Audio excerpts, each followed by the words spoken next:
생각합니다. 우리가 법 그러면 되게 차갑고 무자비한 듯한 그런 느낌을 받습니다. 그러나 사실 법은 모든 그 공동체 어떤 조직에 포함되어 있는 사람들이 모두가 행복하게 잘 살기 위해 만들어진 것입니다. 우리가 지난주에 얘기했듯이 부부 사이에도 서로 사랑하지만 약속을 하고 결혼식을 하면서 서로 언약을 맺는 것은 그 처음 사랑했던 부부의 사랑을 오래도록 끝까지 살아보고자 하는 그런 사랑의 진심이 담겨 있기 때문이라고 얘기를 드렸습니다. 그러니까 법이라는 것은 어떻게 보면 무자비하고 차가운 것이 아니라 반대로 따뜻하고 모든 사람에게 공평한 은혜를 끼치는 것이 바로 법이다. 이렇게 생각하면 좋을 것 같습니다. 하나님은 이스라엘 백성들을 종살이하던 애굽에서 건져내신 후에 그걸로 끝내지 않으셨어요.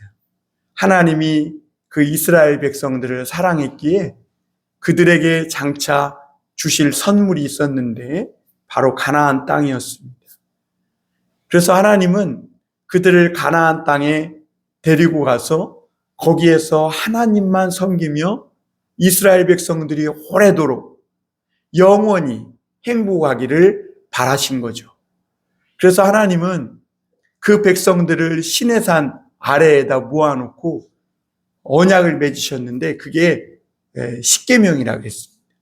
그리고 오늘 21장부터 23장까지는 이 십계명 안에 포함된 어떻게 보면 우리가 살면서 이런저런 복잡한 일들이 많이 있을 수 있는데 그 십계명에 기초하여 우리 실생활에서 일어날 수 있는 그런 일들을 이 예로 아주 구체적인 가이드라인을 제시하는 것을 볼 수가 있습니다. 그런데 오늘 이 출애굽기 21장에 나타난 그 하나님이 세울 법규는 크게 세 가지인데 종에 관한 법, 그리고 폭행에 관한 법, 그리고 부주의, 어떻게 보면 책임에 대한 법에 대해서 이렇게 말씀하고 있는데요. 사람이 살아가면서 가장 근본적으로 이렇게 가져야 하는 그런 삶의 태도와 책임, 마음가짐을 말씀하고 있음을 보게 됩니다. 그리고 오늘 이 말씀을 읽어보면 이 세세한 이 하나님이 세우신 법규 하나하나를 보면 거기에 하나님의 성품과 마음이 담겨 있는 걸 볼 수가 있어요. 요한일서 4장 8절에 보면 하나님은 사랑이시라 그랬어요. 그러니까 이 법규 하나하나는 차갑고 아주 냉혹한 그런 법규가 아니라 그 하나하나를 뜯어보면 그 세우신 법 안에 하나님의 진실한 사랑이 그 이스라엘 백성을 향한 그 은혜와 그들이 영원히 행복하기를 바라는 그런 하나님의 마음이 담겨 있음을 볼 수가 있습니다.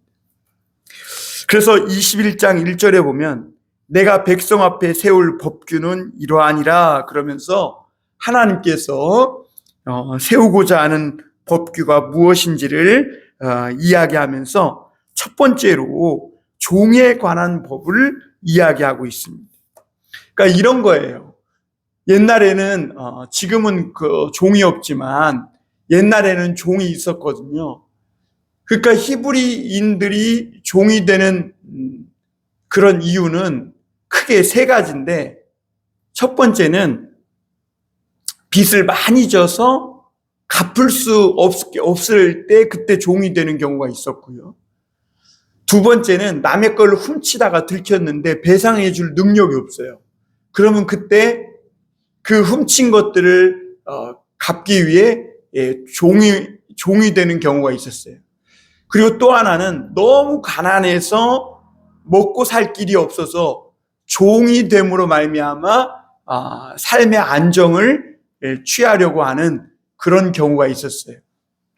어쨌거나 그럼에도 불구하고 하나님은 히브리인 종이 됐을 때 6년 동안은 종으로 부려먹지만 7년째에는 몸값을 지불하지 않고 모든 히브리 종이 자유인이 되도록 해방시켜라 라고 말씀하고 있다는 것이죠. 그러니까 하나님은 이 종에 관한 법을 가장 먼저 말씀하시면서 어떤 공동체나 어떤 이 사회가 행복하기 위해서 가장 중요하게 생각할 것은 뭐냐? 이 당시의 종은 보면 가장 비천하고 가난하고 스스로 자신을 책임질 수 없는 사람들이거든요. 어떻게 보면 사회에서 가장 약한 사람들. 그러니까 하나님이 말씀하시는 행복한 그 사회가 언제 세워지느냐? 그런 공동체가 행복한 공동체가 언제 이루어지냐? 가장 약한 사람들을 보호해주고 그들의 권리와 사람됨을 보호해줄 때, 그때 그 공동체나 사회가 행복한 공동체가 된다는 것을 볼 수가 있습니다. 여러분, 교회도 마찬가지죠. 사실 교회도 서로가 종이에요. 그래서 사도 바울은 우리가 예수 믿고 그리스도인으로 교회 공동체를 이루었는데 그 공동체를 향해서 뭐라고 얘기하고 있냐면 갈라디아서 5장 13절에 보면 형제들아 너희가 자유를 위하여 부르심을 입었으나 그러나 그 자유로 육체의 기회를 삼지 말고 오직 사랑으로 서로 종노릇하라. 온 율법은 내 이웃 사랑하기를 내 자신과 같이 하라 하신 한 말씀에서 이루어졌나니 만일 서로 물고 먹으면 피차 멸망할까 조심하라 그랬어요. 우리는 이제 죄에서 해방되어 자유하게 됐어요. 그러나 그 자유로 육체의 기회를 삼지 말고 오히려 서로 종노릇하라 그랬어요. 우리는 얼마든지 이 교회 안에서 이 하나님이 주신 자유 안에서 자유롭게 생활할 수 있어요. 그러나 우리가 분명히 알아야 될 것은 그 하나님이 주신 자유가 사실은 얽매인 자유라는 것을 아셔야 한다는 것이죠. 왜냐하면 교회 공동체는 그리스도의 사랑 안에서 이루어진 공동체이기 때문에. 그래서 내가 이것을 먹을 수 있는 믿음이 있어도 그것을 먹음으로 말미암아 시험 들고 마음이 연약해 걸려 넘어질 형제가 있다면 먹지 않는 것입니다. 그런 종을 오늘 이 출애굽기 21장에서는 자유종이라 그랬어요. 오늘 종에 관한 법에 대해서 더 읽어보면 이래요. 6년 동안 종살이를 하다가 7년째는 자유인으로 풀어주라 하나님 이렇게 말씀하셨는데 그때 단신으로 나왔으면 단신으로 풀어주라는 거예요. 그리고 아내를 얻어갖고 들어왔으면 자유케 되는 해에 아내와 처자식도 풀어주라는 것이죠. 그러나 상전이 아내를 주어서 처자식이 생겼으면 6년 동안 종살이를 하다가 7년째에 풀려지는 해에는 처자식은 놔두고 단신으로 나가야 된다는 거예요. 그런데 이 종이 상전도 사랑하고 처자식을 너무 사랑해서 내가 스스로 종이 되겠노라 하고 이야기하면 이 주인은 상전은 이 재판장한테 가서 공증을 받고 문설주의 귀를 뚫어서 영원한 이 종이 되도록. 그러나 오늘 하나님은 그러한 종을 종같이 대우하지 말고 아들같이 대우하라고 이렇게 이야기하고 있는 것을 보게 됩니다. 그래서 오늘 5절 6절에 보면 만일 종이 분명히 말하기를 내가 상전과 내 처자를 사랑하니 나가서 자유인이 되지 않겠노라 하면, 그랬어요. 상전이 그를 데리고 재판장에게로 갈 것이요, 또 그를 문이나 문설주 앞으로 데리고 가서 그것에다가 송곳으로 그의 귀를 뚫을 것이라. 그는 종신토록 그 상전을 섬기리라. 참 멋지지 않아요? 내가 이제 7년째가 돼서 자유할 수 있어요. 그러나 상전을 사랑하고 무엇보다 처자식을 사랑해서 내가 나가서 자유인이 되지 않겠노라. 내가 자유할 수 있지만 사랑하는 자들을 위해 종이 되는 것, 그것을 자유종이라 그래요. 자유종. 여러분, 그리스도인들은 이 자유종입니다. 자유를 위하여 부르심 받았지만 그 자유를 나 자신을 위하여 사용하지 않고 사랑하는 이들을 위해 내가 스스로 종이 되는 것이죠. 오늘날 왜 많은 사람들이 이렇게 관계가 깨어지고 사회가 점점 각박해져 가느냐? 왜 교회가 점점 어려움을 겪느냐? 종 노릇하지 않고 주인 노릇해서 서로 잡아먹으려고 하기 때문에 그래요. 그래서 오늘 피차 물고 먹으면 멸망할까 조심하라. 하나님은 사랑하는 자에게 1000대까지 은혜를 베풀어 주신다고 했어요. 하나님은 우리를 자유의지를 주어서 창조하셨어요. 우리 인간은 하나님을 섬길 수도 있고 안 섬길 수도 있어요. 하나님을 사랑할 수도 있고 돈을 사랑할 수도 있어요. 그러나 우리가 하나님을 사랑하니 자유할 수 있지만 영원토록 하나님의 종으로 살겠습니다. 자유종이 된다는 것이죠. 그리스도의 종이 되겠다는 것이죠. 그러면 하나님은 그에게 1000배까지 은혜를 베풀어 주겠다고 말씀하고 있는 걸 보게 됩니다. 7절 이하를 보면 여종에 관한 법인데요. 딸을 여종으로 팔았다는 것은 주인의 첩으로 줬다는 거예요. 그런데 주인이 기뻐하지 않으면, 그래서 상관하지 않으면 속량할 것인데 뭐라고 얘기하냐면 그 속전을 줘야 된다는 것이죠. 그래서 이제 주인이 아들에게 주기로 했으면 며느리가 되는 것이죠. 아무리 종이라도 아들에게 주기로 했으면 딸같이 대우하라. 딸같이 대우하라. 참 하나님은 이 아주 세밀한 것까지 챙기시고 보호하시는 하나님이신 것을 보게 됩니다.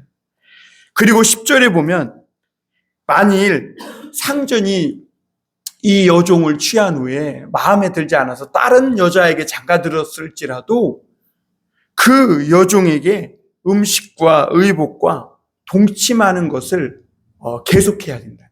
계속해야 된다. 그러니까 하나님께서는 이 여종이라도, 어린 여종 하나라도 하나님이 그의 행복과 그의 삶의 권리를 보호해 주시는 것을 보게 됩니다. 우리 인간은 인간이 보기에 아무 힘이 없어 보이고 또 비천해 보이면 무시하고 그냥 밟아버리고 넘어가려고 하는 그런 죄악의 본성이 있어요. 그래서 하나님은 그런 어린 힘없는 여종, 거기에다가 누구 하나 관심 쏟지 않는 이런 여종 하나까지도 하나님께서 아주 세세하게 챙기시는 것을 보게 됩니다.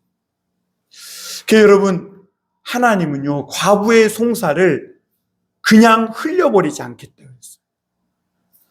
우리가 지난번에도 배웠죠. 왜 아말렉을 하나님이 영원히 멸하십니까? 아말렉은 가장 약한 자를, 그 약함을 이용해가지고 그를 짓밟으려고 했기 때문에, 그것은 하나님의 성품에 완전히 거슬리는 거예요. 그러니까 하나님은 약한 자의 그 약함을 이용해서 완전히 짓밟아 없애려는 그런 사탄의 성품을 하나님은 그냥 두지 않겠다는 것이죠. 그래서 오늘 하나님은 반대로 하나님의 이 백성들 중에 가장 약한 자, 어린 여종 하나까지도 아주 세심하게 챙기시는 것을 볼 수가 있습니다. 그리고 두 번째로 사실 이 하나님이 왜 이렇게 챙기느냐 그러면 이것은요, 그 한 어린 여종, 힘없는 여종 하나만 챙기는 게 아니라 사실은 그런 힘없고 대항할 아무 능력도 없는 이런 여종 하나를 섬세하게 챙기는 사회가 됐을 때 그 사회는 오래도록 행복할 뿐만 아니라 안전하고 그리고 번성할 것이 분명하기 때문에, 그러니까 하나님이 이 법을 세운 것은 이스라엘 백성들이 악하니까 지켜라, 물론 그것도 있겠지만 이스라엘 백성들을 전체가 잘 되고 복을 받게 하기 위함이었던 것을 볼 수가 있습니다. 두 번째로 하나님은 폭행에 관한 법을 세우는데요, 사람들이 이렇게 함께 모여 살 때는 복잡한 일들이 많이 일어나요. 감정적인 싸움이 일어나고 또 때로는 폭행을 사용하기도 합니다. 그런데 하나님은 이 폭행을 그리고 살인에 대해서 반드시 죽이라는 그런 죄가 있는데, 그게 뭐냐면 폭행을 행했는데 고의적으로 사람을 쳐 죽였을 때 그때는 죽여야 된다는 거예요. 왜냐하면 고의적으로 사람을 살인하는 그것은 하나님에 대한 도전이기 때문입니다. 왜냐하면 생명의 근원은 하나님이시기 때문에. 그러니까 하나님의 창조하신 생명을 사람이 임의로 죽인다, 고의로 죽인다, 이것은 하나님께 대한 큰 도전이기 때문에 하나님은 그 사람이 제단불을 잡고 있을지라도 고의로 사람을 쳐 죽였으면 하나님의 제단불 잡고 있어도 끌어내서 죽이라 그랬어요. 그런데 만약 실수로 그럴 수도 있잖아요. 예를 들면 부주의로 차 사고를 냈다든지 이렇게 실수로 죽일 수도 있잖아요. 그러면 하나님이 한 곳을 정하리니 글로 피하라 그랬어요. 그리로 도망해. 그리고 또 죽여야 되는 사람은 어떤 사람이냐? 성경 하나님이 세운 법에 의하면 죽여야 될 사람은 아버지나 어머니를 치는 자는 반드시 죽일지니라 그랬어요. 물론 부모가 막 자식을 성적으로 폭행하고 어떤 큰 악을 행하면 그런 거는 예외가 될 수 있겠죠. 그러나 고대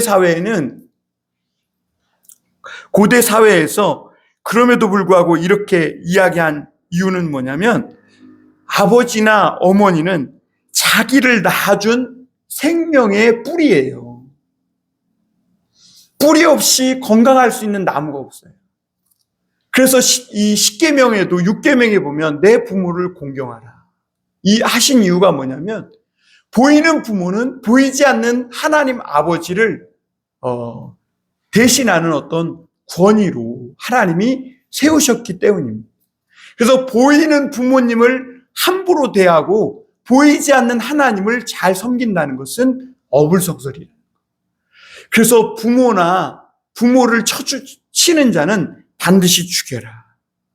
그리고 부모를 저주하는 자도 죽여라 그랬어요.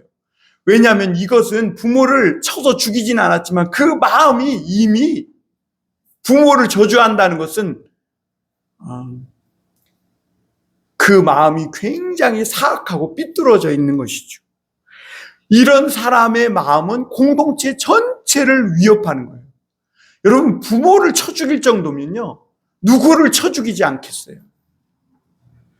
그리고 또 하나는 납치하는 자, 이런 자도 반드시 죽이라고 말하고 있어요. 이 모든 것들을 공통적으로 보면 뭐냐면 생명을 경시하는 사람들. 마치 하나님이 지으신 생명을 자기가 좌지우지할 수 있는 것처럼 여기는 사람.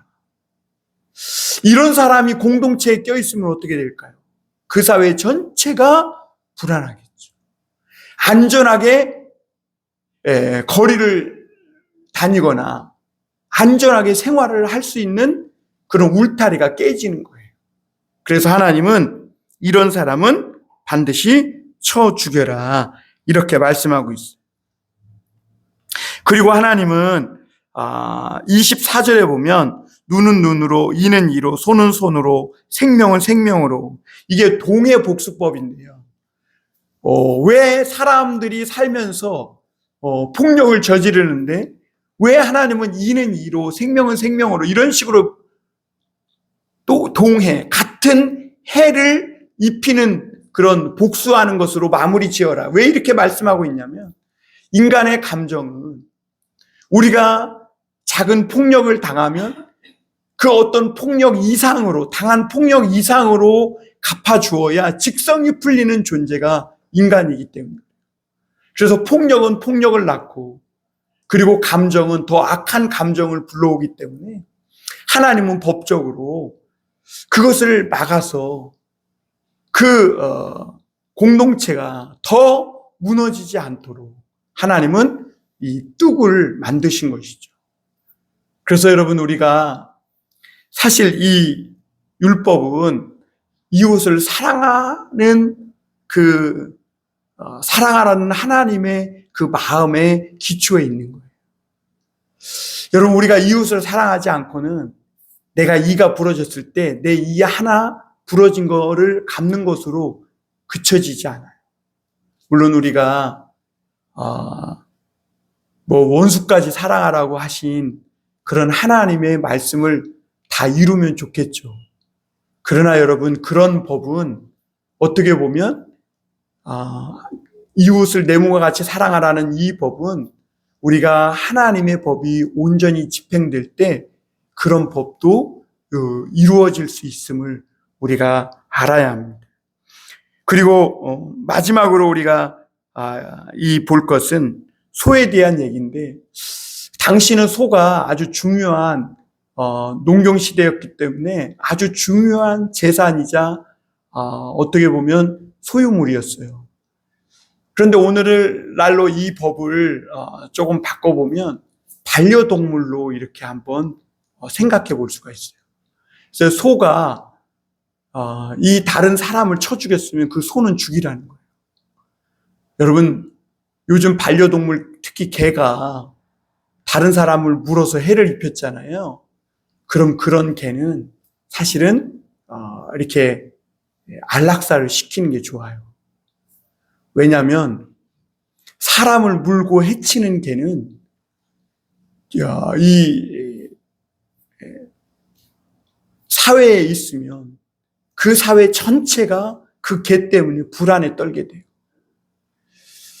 그래서 여러분, 오늘 하나님은 소가 다른 사람을 받아서 죽이면 그 소는 죽여라. 그리고 그 고기조차도 먹지 말아라 그랬어요. 왜냐하면 무고한 사람을 받아서 죽이는 이러한 좋지 않은 습성이 사람에게도 이전될까 봐 하나님은 그런 것조차 본받지 말라는 의미로 그 고기조차 먹지 말아라.